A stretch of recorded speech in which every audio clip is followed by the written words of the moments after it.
নবী পাক সাল্লাল্লাহু আমরা ভুলে থাকি কি করে? আমরা নবীকে মানার জন্য, নবীর পক্ষে থাকার জন্য আমাদের উপরে অনেক জুলুম হয়, হবে, অসুবিধা আছে নাকি? হবে। এই জিন্দেগিটাই তো হুজুরের জন্য। আমরা তো জন্মেছি হুজুরের গোলামি করব বলে, হুজুরের জন্য হাসতে হাসতে আমরা জিন্দেগি দিতে রাজি আছি, ঠিক না বেঠো? আওয়াজ দিয়ে বলুন ঠিক না বেঠো? তামাম নবী পাক সাল্লাল্লাহু আলাইহি ওয়াসাল্লাম 12 রবিউল আউয়াল সোমবার শবে সাদেকের সময় আসলেন। কি করতে এসেছিলেন? পৃথিবীর বুকে যে অন্যায়, যে অত্যাচার, যে জুলুম, যে রাহাজানি, যে খুনোখুনি, যে দাঙ্গা, যে ফাসাদ, যে অত্যাচার হচ্ছিল, সেই অত্যাচারের হাত থেকে মানুষকে রক্ষা করার জন্য আমার নবী এসেছিলেন। জোরে বলুন সুবহানাল্লাহ।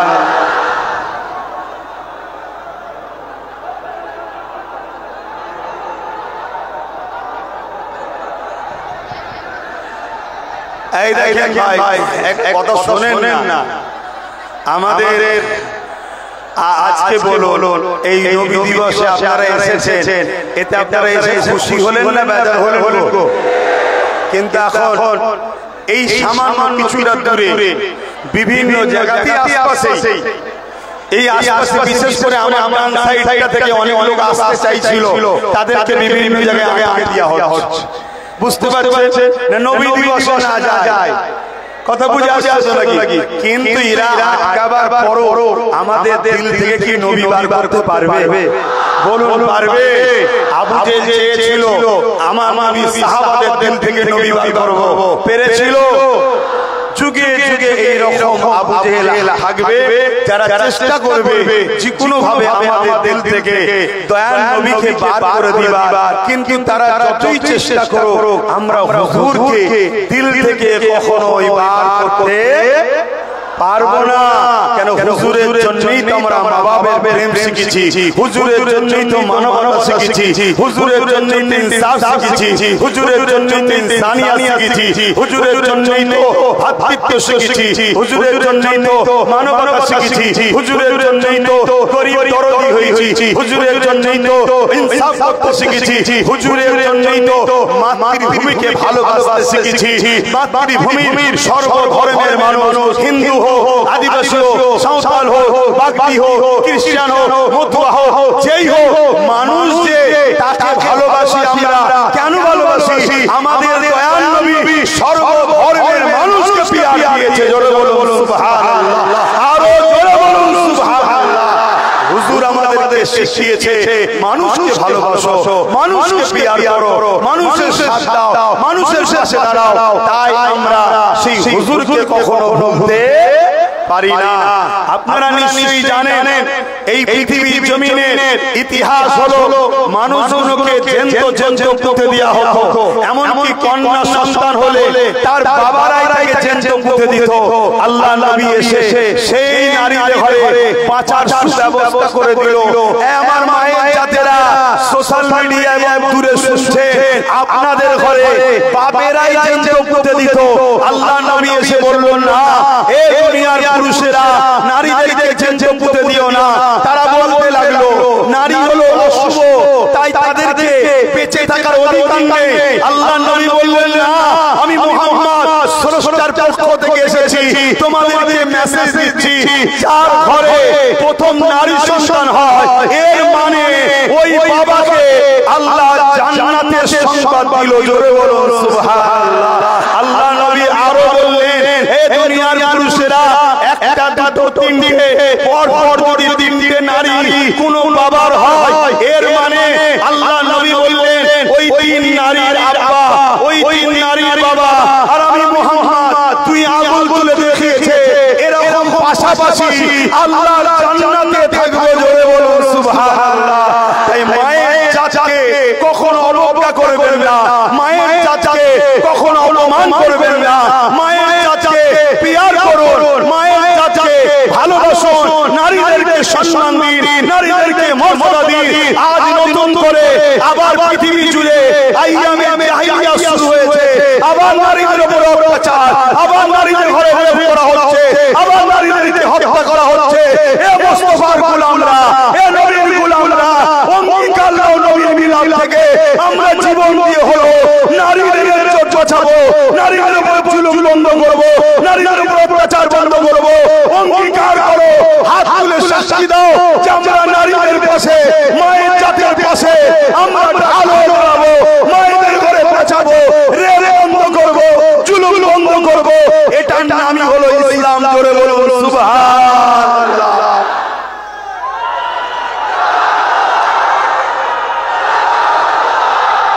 ভাইয়েরা আমার, ভাইয়েরা আমার,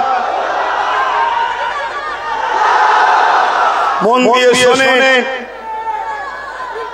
এখন মন দিয়ে শোনেন, এখন যদি কারোর মধ্যে ইসলামের সামান্যটুকু জ্ঞান যদি না থাকে, আমার আলোচনাকে সে বলবে রাজনীতি করছে। শুনছেন না শুনেন? আমি রাজনীতি করলাম, হ্যাঁ, বেশি ঘাটাঘাটি তোর ঘাড়ে এসে বসে বসবো। এমনি সবাই বলছে আপনি আসুন, তোর ঘাড়ে এসে বসে বসবো, দম নিতে পারবি। আমি এতটুকু পারি, আমার এত সাহস আছে, আমি পারি, সব পারি। কেন আমি একটা জিনিস বুঝি, যেটা জুলুম নয় সেটা ইসলাম আমাকে করা জায়েজ দিয়েছে। তো ভাইয়েরা আমার রাসূল পাক সাল্লাল্লাহু আলাইহি ওয়াসাল্লাম তিনি দোনো জাহানের সুলতান, দোনো জাহানের সরদার, নবীদের নবী, তিনি না আসলে কুল কায়নাতকে আল্লাহ বানাতেন না। হযরত আদম সফিউল্লাহ আমাদের আব্বা জান, তাই তো নাকি? জোরে বলেন, প্রত্যেকটা মানুষের আব্বা জান, সে যে ধর্মেরই হোক, বাপ আদম, মা হাওয়া, এই দুজন থেকে পৃথিবীতে মানুষ শুরু হয়েছে, এই দুজন থেকে পৃথিবীতে মানুষের সূচনা হয়েছে। তাই বাপ আদম আলাইহিস সালাম তিনি হলেন আমাদের আব্বা জান। তিনি যখন আল্লাহ পাক তাকে সৃষ্টি করলেন, তিনি মাথা তুলে দেখছেন, আল্লাহ পাকের আরশ আজিমের উপরে লেখা আছে লা ইলাহা ইল্লাল্লাহু মুহাম্মাদুর রাসূলুল্লাহ। আদম আলাইহিস সালাম জিজ্ঞাসা করছে, আল্লাহ আপনার তো কোনো শরীক নেই, কেন আপনি কুল হুয়াল্লাহু আহাদ, আপনার কোনো শরীক নেই, লাম ইয়ালিদ ওয়া লাম ইউলাদ, না আপনার ছেলে আছে, না স্ত্রী আছে, না আপনি কারো থেকে পয়দা। তাহলে মুহাম্মদ রাসূলুল্লাহকে আল্লাহ বলছে, আদম রে, এটা হলো আমার বন্ধু, জিনাকে না বানালে এই আদম তোমাকেও বানাতাম না। জোরে বলুন সুবহানাল্লাহ। আমরা গর্বিত, আমরা সেই নবীর উম্মত, আমরা খুশি, আমরা সেই নবীর উম্মত যে নবীর জন্য কুল কায়নাত আল্লাহ বানিয়েছে। সেই নবী পাক এই মাসের 12 তারিখ সোমবার সবে সাদেকের সময় পুরো পৃথিবীর বুকে শান্তি, সভ্যতা, ইনসাফ, ইনসানিয়াত, ন্যায়, মানবতা প্রতিষ্ঠিত করে 23 বছরে পুরো পৃথিবীকে সাম্য প্রতিষ্ঠিত করেছিলেন। জোরে বলুন সুবহানাল্লাহ। যে সময়ে রোমের সাম্রাজ্য, পারস্যের মতো সাম্রাজ্য, এমন করে কাইসার যারা ক্ষমতার জোরে মানুষের প্রভু হয়ে বসেছিল, আল্লাহ নবী তাদের হাত থেকে অসহায় গরীব মানুষদেরকে বাঁচিয়েছে। গরীবদের জন্য আল্লাহ নবী প্রায় জায়গায় বারবার মার খেয়েছে। নবী আমার, হে নবীর উম্মত, আল্লাহ নবী মুসলিমদের জন্য মার খেয়েছে, গরীবদের জন্য মার খেয়েছে, ইনসাফ, ইনসানিয়াত প্রতিষ্ঠিত করতে গিয়ে মার খেয়েছে। তুমি আজকে নবীর উম্মত দাবি করে, তুমি আজকে পীরজাদা মওলানা দাবি করে, আজকে সমাজে জুলুম হবে, গরীবের উপর অত্যাচার হবে, মানুষের উপরে অত্যাচার হবে, মানুষের উপরে জুলুম হবে। আমরা হাত উঠিয়ে বসতে পারি না। আমার নবীর মেসেজকে, আমার নবীর আদর্শকে পৃথিবীর করে করে আমাদেরকে নিয়ে যেতে হবে। যেখানে জুলুম হবে, জুলুমকে বন্ধের জন্য লড়াই করতে হবে। যেখানে আমানত খিয়ানত হবে, মানুষের হক দিবার জন্য লড়াই করতে হবে। যেখানে নারীর উপর অত্যাচার হবে, ওই নারীকে তার অধিকার দিবার জন্য লড়াই হবে। যেখানে দেশের উপর জুলুম হবে, দেশের জন্য লড়াই করতে হবে। কেন আমার নবী তিনার মাতৃভূমি মক্কাকে ভালোবেসেছে, মক্কার জন্য কেঁদেছে। তাহলে রাসূলের সুন্নাত হলো দেশকে ভালোবাসা। জোরে বলুন সুবহানাল্লাহ, আরো জোরে বলুন সুবহানাল্লাহ। এই মেসেজগুলোই আমরা রবিউল আউয়ালে চাঁদে মানুষকে দিয়ে থাকি। এই মেসেজগুলোই মানুষকে আমরা হুজুরের এই মিলাদ নবী উপলক্ষ করে দিয়ে থাকি। তার পাশাপাশি আমার আগে উলামা ভাইরা তারা আমার নবীর আগমন বৃত্তান্ত অনেক কিছু আলোচনা করেছে না করেন। আমি একটা ছোট আলোচনা করছি, মন দিয়ে শুনছেন তো? আম্মা জান হযরত আমিনা রাদিয়াল্লাহু তাআলা আনহা, যিনি আমার নবী পাক সাল্লাল্লাহু আলাইহি ওয়াসাল্লামের আম্মা জান, হযরত আব্দুল্লাহ হুজুর, যিনি আমার নবী পাকের আব্বা জান, এবং হযরত আব্দুল মুত্তালিব, যিনি আমার রাসূল সাল্লাল্লাহু আলাইহি ওয়াসাল্লামের দাদা জান। শুনছেন? আর আমার রাসূলের দাদা ছিলেন মক্কার সরদার, জোরে বলুন সুবহানাল্লাহ, অর্থাৎ মক্কার লিডার ছিলেন তিনি, জোরে বলুন সুবহানাল্লাহ। তো রাসূল পাক সাল্লাল্লাহু আলাইহি ওয়াসাল্লামের আব্বা জান হযরত আম্মা আমিনা হুজুরের সঙ্গে বিবাহ হলো। এই বিবাহ হওয়ার পর সংসার জীবন শুরু হলো। হযরত নবী মুহাম্মদ সাল্লাল্লাহু আলাইহি ওয়াসাল্লাম আব্বা জান আব্দুল্লাহ হুজুরের পেশিনা কবর মুবারকে ছিল, ওখান থেকে আম্মা আমিনা হুজুরের রহম মুবারকে চলে গেলেন, জোরে বলুন সুবহানাল্লাহ। আম্মা জান আমিনা বলছেন যখন আমার রাসূল পাক সাল্লাল্লাহু আলাইহি ওয়াসাল্লাম আমার পবিত্র রহমে এলো, আমার শরীরে একটা নূর জ্যোতির রশ্মি বেরোতে লাগলো, জোরে বলুন সুবহানাল্লাহ। শুধু এটা নয়, আম্মা জান আমিনা আরো বলেন আমার শরীর থেকে একটা খুশবু বেরোতে লেগেছে, যে খুশবু আগে কখনো আমি কোনোদিন শুকিনি। এই খুশবু যতদিন যায় আস্তে আস্তে আস্তে আস্তে বাড়তে লেগেছে। এ যুবকেরা, তরুণীরা, বাপেরা, আমার নেতা, আপনাদের নেতা, দোনো জাহানের সুলতানকে আল্লাহ পাক কি নিয়ামত করেছেন শুনে রেখে দেন। হযরত আম্মা জান আমিনা বলেন যতদিন এই খুশবুটা বাড়তে লেগেছে, ওই খুশবু ছড়াতে ছড়াতে ছড়াতে পুরো মক্কার অলিতে গলিতে ছড়িয়ে গেল। মানুষের মধ্যে একটা আলোচনা শুরু হয়ে গেল, আমিনা এ আতর পাই কোথা থেকে, আমিনা এ আতর মাখে কোথা থেকে, কারণ এই আতর মক্কার কোনো খুশবু নয়, মক্কায় পাওয়া যায় বলে আমাদের জানা নাই। আমিনা এ আতর পাই কোথা থেকে, এই খবরটা রাসূল পাক সাল্লাল্লাহু আলাইহি ওয়াসাল্লামের দাদা জানে কানে খবরটা পৌঁছে গেল। রাসূল পাকের দাদা জান নবী পাকের দাদি জানকে জিজ্ঞাসা করলেন, এই যে সমাজের মুখে একটা আলোচনা উঠে লেগেছে, আমিনা এমন একটা আতর মাখে, এমন এক খুশবু ব্যবহার করে, যে খুশবুটা এই মক্কার জমিন তো দূরের কথা, শাম, সিরিয়া, বিভিন্ন জায়গায় ব্যবসা করতে যায়, কোন জায়গাতে খুশবু পাওয়া যায় বলে কেউ জানে না। মাইক আওয়াজ বুঝতে পারছেন তো? হ্যাঁ, বুঝতে পারছেন তো? মাইক সমস্যা হয়ে গেছে বুঝতে পারছি, কেন আমারও গলা টেনে নিচ্ছে, কিন্তু কিছু করার নেই, এরও কিছু করার নেই ভাই, এর কিছু করার নেই। এই এত জনসমুদ্রের মাঝখানে এরকম হবে, আমরা এতে আনন্দ, বলুন আলহামদুলিল্লাহ। হ্যাঁ, তো আম্মা জান আমিনা হুজুরের খবর আমার রাসূল পাক সাল্লাল্লাহু আলাইহি ওয়াসাল্লাম দাদা জান যখন রাসূলের দাদি জানের সঙ্গে কথা বলতে লেগে তার শ্বশুর শাওরিকে জিজ্ঞাসা করছে, ওই সময় রাসূল পাক সাল্লাল্লাহু আলাইহি ওয়াসাল্লামের দাদি জান তিনি বলতে লেগেছেন যে হ্যাঁ, আমিও এই খুশবু পাই যখন আমিনা কোন হাম্মামখানা, গোসলখানায় যায়, ওই গোসলখানা থেকে যখন আমিনা বাইর হয়, আমি যখন প্রবেশ করি, যেন গোসলখানাতে ঢুকি যেন মনে হচ্ছে আতরের গোডাউন ফ্যাক্টরিতে ঢুকে গেছি, জোরে বলুন সুবহানাল্লাহ, আরো জোরে বলুন সুবহানাল্লাহ। আল্লাহ নবী দাদা জান হযরত রাসূল পাক সাল্লাল্লাহু আলাইহি ওয়াসাল্লামের আম্মা জানকে ডাকলেন, ডেকে জিজ্ঞাসা করতে লেগেছে, মারে এই আতর তুমি কোথা থেকে পাও, এই আতরের খুশবু তুমি কোথা থেকে পাও? আল্লাহ নবী রমজান ওই সময় থুতু মোবারকটা জমিনে ফেললো, ওই থুতু ফেলার সাথে সাথে ওই আতর থুতু মোবারক থেকে খুশবু বেরোতে লেগেছে। আল্লাহ নবী রমজান বলতে লেগেছে, আমার আব্বা জান এই খুশবু আমি না মাখি না, এই খুশবু আমার নয়, আমার গর্ভে যিনি রয়েছে সেই মুহাম্মদ রাসূলের খুশবু। আরো জোরে বলুন সুবহানাল্লাহ, হাত তুলে আবার বলুন লাব্বাইক লাব্বাইক, হাত লম্বা করে বলুন লাব্বাইক লাব্বাইক লাব্বাইক, নারে এই লাব্বাইক মানে কি?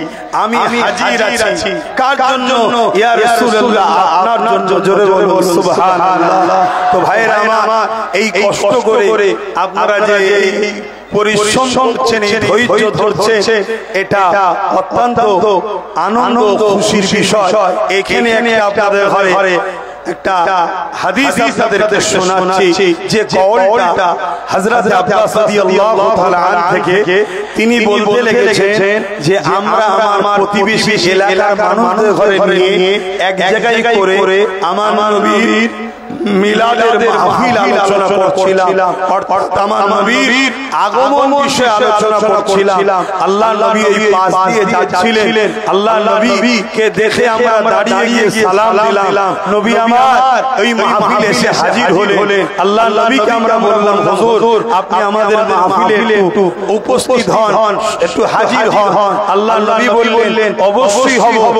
তোমরা কি আলোচনা করছো? আল্লাহর নবী চাচা হযরত আব্বাস রাদিয়াল্লাহু তাআলা আনহু তিনি বলতে লাগলেন যে আমরা আলোচনা করতে লেগেছি আপনার শিশুবেলার কথা, মিলাদের কথা, মাউলুদের কথা। আল্লাহর নবী খুশি হয়ে বললেন, এ সাহাবা শোনো, ওয়াজাবাত লাহু শাফাআতি, আমার শাফাআত তোমাদের জন্য ওয়াজিব। জোরে বলুন সুবহানাল্লাহ। হযরত সাহাবী আব্বাস রাদিয়াল্লাহু তাআলা আনহু তিনি বলতে লাগলেন, হুজুর শুধু এটা আমার জন্য, আমাদের জন্য না, যারাই মিলাদ করবে। আল্লাহর নবী বললেন, কিয়ামত পর্যন্ত শুধু ঘটকপুর নয়, পৃথিবীর যে কোনো জায়গায় আমি রাসূল আমার শিশুবেলার আলোচনার মাহফিল হবে, প্রত্যেকটা মাহফিলে যারা আসবে তাদের জন্য আমি নবীর শাফাআত পাবে। জোরে বলুন সুবহানাল্লাহ। এবারে আপনাদের মাথায় যেতে পারে যে আমাদের মতো অনেকে আছে চানসার পরা দাড়ি থাকা ভুল রাস্তায় চলছে। আরে ভুল রাস্তায় চলছে কিন্তু হুজুরের ভালোবাসায় আল্লাহকে নামাজি মুত্তাকি আল্লাহ ওয়ালা করে হাজী বানিয়ে জান্নাতি বানাবার উপযুক্ত বানাতে পারে, হ্যাঁ কি না? জোরে বলুন হ্যাঁ কি না? কেন আমরা ইতিহাসে দেখেছি বিশ্ববিখ্যাত সুস্কর ছিল হাবিব আজমি, তিনাকে আল্লাহ পরিবর্তন করে বিশ্ববিখ্যাত ওলি বানিয়ে দিয়েছে। জোরে বলুন সুবহানাল্লাহ। আমরা ইতিহাস পড়ে দেখেছি হযরতে বিশার হাফি এমন করে বিশার হাফি শরাব পান করত, একদিন পরিবর্তন আল্লাহ তাকে করিয়ে জগৎ বিখ্যাত ওলি করে দিয়েছে। জোরে বলুন সুবহানাল্লাহ। তো ভাইয়েরা আমার, আমি জানি আপনাদের অনেক কষ্ট হচ্ছে, তাই তো নাকি গো? হ্যাঁ, এই অবস্থায় কষ্ট হচ্ছে তো নাকি?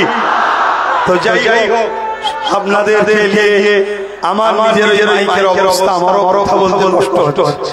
কথা বুঝে আসছে? যাক, আর হুজুরের মিলাদ আমরা এসেছি। আল্লাহ আমাদের এই আলোচনাকে, আমাদের এই মেহনতকে, আমাদের এই বসাকে, আমাদের এই মজলিসকে আল্লাহ কবুল করেন। সাজা হিসাবে দুনিয়া আখিরাতে আল্লাহ আমাদের শান্তি দেন। বলুন আল্লাহুম্মা আমিন। আসুন একটু হুজুরের ভালোবাসায় আদবের সাথে আমরা সালাম দেব। ইয়া নবী সালাম।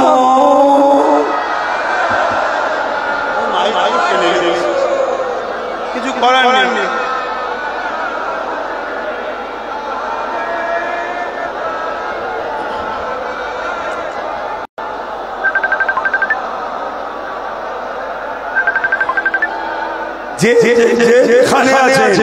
যেখানে আছেন সেইভাবেই দাঁড়াবেন, কিন্তু রাস্তাটা বন্ধ না হয়ে যায় এটা খেয়াল করবেন। যেখানে আছেন সেখানেই থাকুন। দেখতে পাচ্ছেন না দূরে আছেন, এসব টেনশন করবেন না। কেন হুজুরের মিলাদে আসা হলো আমাদের লক্ষ্য। নিশ্চয়ই আমি মেসেজ দিয়েছিলাম যে আপনারা যারাই আসবেন উদ্দেশ্য যেন একটাই থাকে, হুজুরের মিলাদে আমরা যাচ্ছি, তাই তো নাকি? আমার ওই মেসেজটা দেখেছিলেন তো নাকি? এইটা হলো আমাদের উদ্দেশ্য। না হয় আপনারা গুনাহগার হয়ে যাবেন, এটা মাথায় রাখতে হবে। সব জায়গায় সবকিছু করলে হয় না। এটা হলো আমার হুজুরের আগমন দিন। আরে দিন এখনো অনেক পড়ে আছে, এখনো 6-7 মাস আছে। আচ্ছা ছালা ছিল কোনো চিন্তা করবেন না, কিন্তু আজকে তোমার হুজুরের আগমন দিন, আজকে তো মিলাদ দিন। আজকের দিনটা কিন্তু আমাদের উদ্দেশ্য একটাই হবে, আমরা হুজুরের মিলাদ এসেছি, ঠিক না বেটি? আমরা হুজুরের, বলুন আমরা হুজুরের, কারা কারা হুজুরের মিলাদ উপলক্ষ করে এসেছেন হাত তুলে। মাশাআল্লাহ মাশাআল্লাহ। যে যেখানে আছে আল্লাহকে সাক্ষী রেখে হাত দেখান, আমাকে দেখাতে হবে না। আল্লাহকে সাক্ষী রেখে হাত তুলে বলেন মিলাদের উদ্দেশ্য করে এসেছেন আপনারা। আলহামদুলিল্লাহ আলহামদুলিল্লাহ। আল্লাহ আপনাদের আশাকে কবুল করে বলে আল্লাহুম্মা আমিন। তবে এই যে মানুষ আপনাদের সবাইকে নিয়ে আর একটা অঙ্গীকার লব, আমার সাথ দেবেন তো আপনারা? অঙ্গীকার লব দেবেন তো? হাত হাতটা প্রথম নামান, কথাগুলো আগে শোনেন। মসজিদ, মাদ্রাসা, কবরস্থান, ঈদগাহ, খানকা এটা আমার ধর্মের সম্পদ না, ধর্মের নয়। আরে মাইক শোনা বলছি, সব মাইক বন্ধ হয়ে গেছে। কি করবে এখন? এখন রেডি করা হয়। এখন কি সম্ভব? তোমরাই তো পায়ে পায়ে সব ছিঁড়ে ফেলো, চর্চা করা যাবে। যাক, একটুখানি কষ্ট করো, একটু আমার মুখের দিকে তাকাও। দুধ থেকে ভালো থাকলে বুঝে লিয়া যায় বলতে চাইছি। কি চোখের ইশারাতেও অনেক কিছু বোঝা যায়। হ্যাঁ, তো সেই জায়গায় আমি বলতে চাইছি, ওয়াকফ, মসজিদ, মাদ্রাসা, কবরস্থান, ঈদগাহ, খানকা এটা আমাদের সম্পদ নাকি? জোরে বলে না, আমাদের তো নাকি? কিন্তু আজ বড় দুঃখের সাথে বলতে হয়, কেন্দ্র সরকার এই ওয়াকফ কানুন সংবিধান বিরোধী আইন করে আমাদের মসজিদ, আমাদের মাদ্রাসা, আমাদের কবরস্থান, আমাদের ঈদগাহকে দখল করতে চাইছে। আমার নবী পাক সাল্লাল্লাহু আলাইহি ওয়াসাল্লাম ১৫০০ বছর আগে এসে আমাদেরকে মসজিদ দেখালো, আমাদেরকে মাদ্রাসা চিনালো, আমাদেরকে কবরস্থান হওয়ার স্টাইল শিখালো, আমাদেরকে খানকা শিখালো, আমাদেরকে মুকম শিখালো। সেই দিনের অস্তিত্ব, সেই দিনের পহচান কেন্দ্র সরকার মিটিয়ে দেবে বলেছে নবীর আগমনের দিনে। আজকে নবীর গোলামদের কাছে আমি জানতে চাই, আমরা বুকে তাজা খুন দিয়ে হলো কেন্দ্র সরকারের এই সংবিধান বিরোধী কালা কানুনের বিরুদ্ধে আমরা লড়াই করতে রাজি আছি না? এই লড়াই আমাদের হবে, এই লড়াই আমাদের হবে। আমি যেই জায়গায় কিছু অবরোধ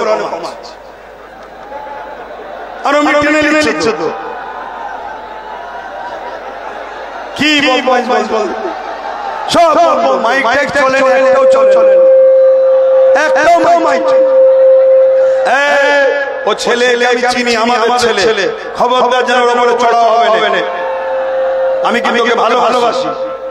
ইলেকট্রনিক জিনিস খারাপ হতেই পারে, মানুষ খারাপ হয়ে যাচ্ছে, মানুষ খারাপ হয়েছে। কুকুর যখন দেখবেন ঘাস খায়, কুকুর যখন দেখবেন ঘাস খায়, জানবেন ওর পেট খারাপ হয়েছে।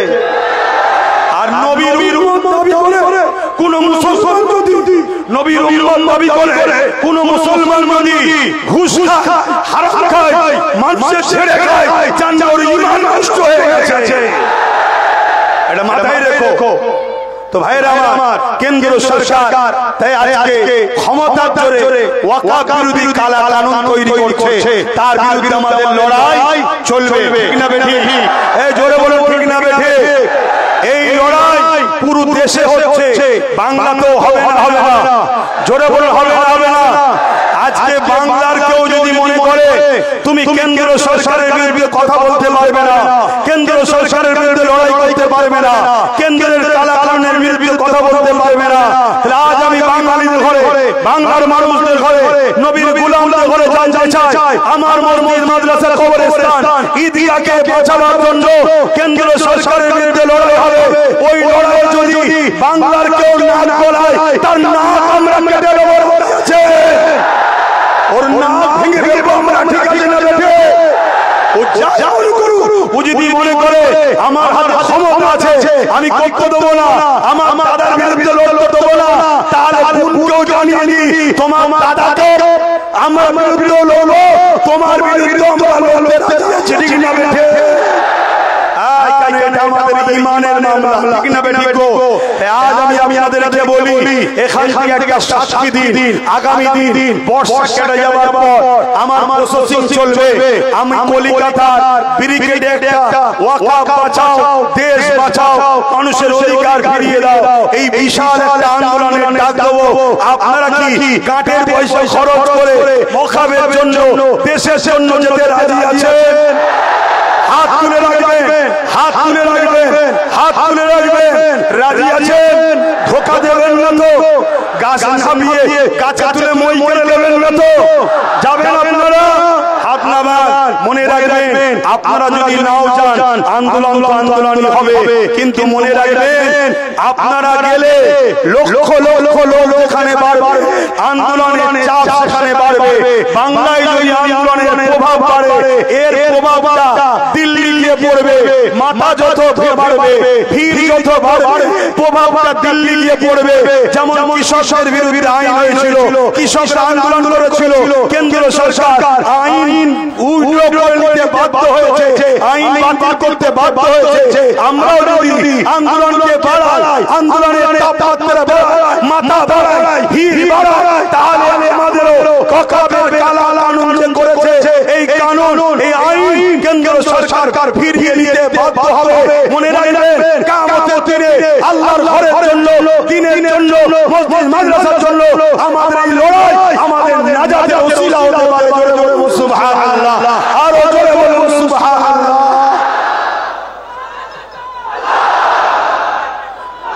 পুরো বাংলা জুড়ে আমার প্রচার চলছে। আমার টার্গেট 25 থেকে 30 লক্ষ লোকের একটা জমায়েত হবে। রাজি আছেন তো নাকি? কেন আমরা জানি 26শে জানুয়ারি আমার দেশের পাওয়ার দেখানো হয়, তাই তো নাকি? দেখানো দরকার আছে না নাই? কারো কোনো প্রতিবেশী দেশে যদি চুলকোনা হয়, আমরাও দেখিয়ে দিই, চুলকোনা মিটিয়ে দেবো, আমরা রেডি আছি। ঠিক না বেঠিক? ঠিক তেমনি দেশের মধ্যে যারা বলছে আমাদেরকে তাড়িয়ে দেবো, আমাদেরকে এই করবো ওই করবো, আমাদেরও একবার পাওয়ার দেখানো দরকার আছে না না?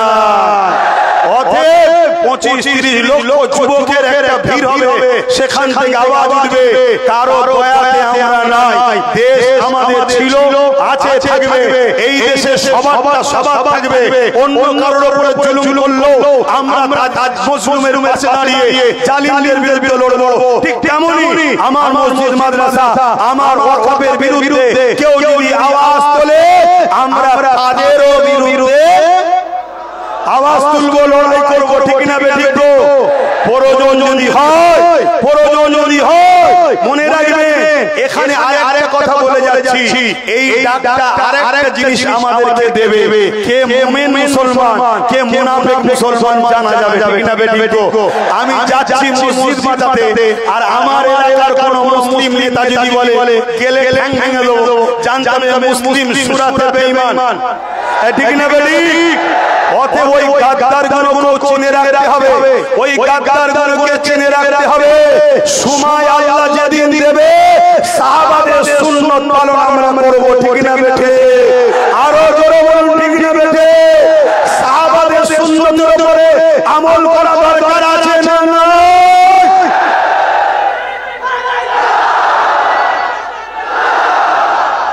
আসেন, আর কথা নয়, অনেক কষ্ট আপনাদের হচ্ছে। আপনাদের যদি নাও হয়, আমি তো ভিজে যাচ্ছি, আর এর অবস্থা ভালো নয়। তো যাই হোক, আসেন, আমাকে একটু সালাম পড়িয়ে একটু দোয়া করব। ইয়া নবী সালাম, ইয়া রাসূল,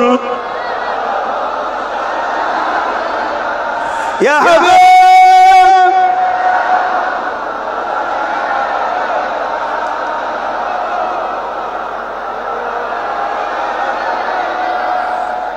طلع البدر علينا من شنيعة الوداع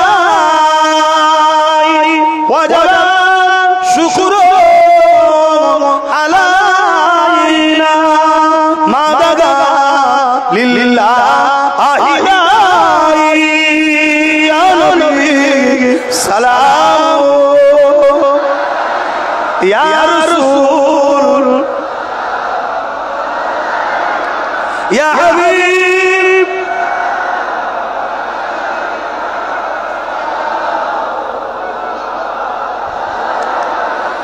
কঠিন হাসরের দিনে কি আছে মোদের কপালে, গুনাহগার উম্মাহ আপনার লইবেন সঙ্গে মাহশরে। নবী সালাম, ইয়া রাসূল, ইয়া হাবিব,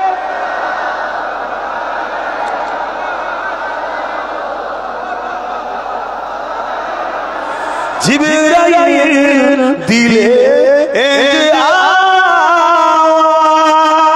খুলে দাও আসমানের দুয়ার এসেছে নবী ঈদের সরদার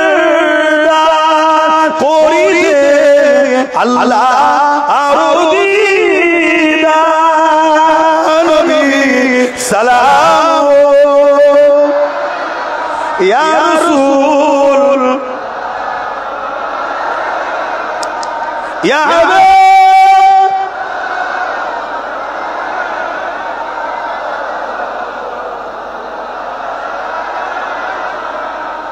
পড়িল আল্লাহ আর বাণী পোহালো দুঃখে হইল জগৎ অনুরানী আমিনার নয়নের মণি সালাম ইয়া রাসূল ইয়া হাবিব সালাম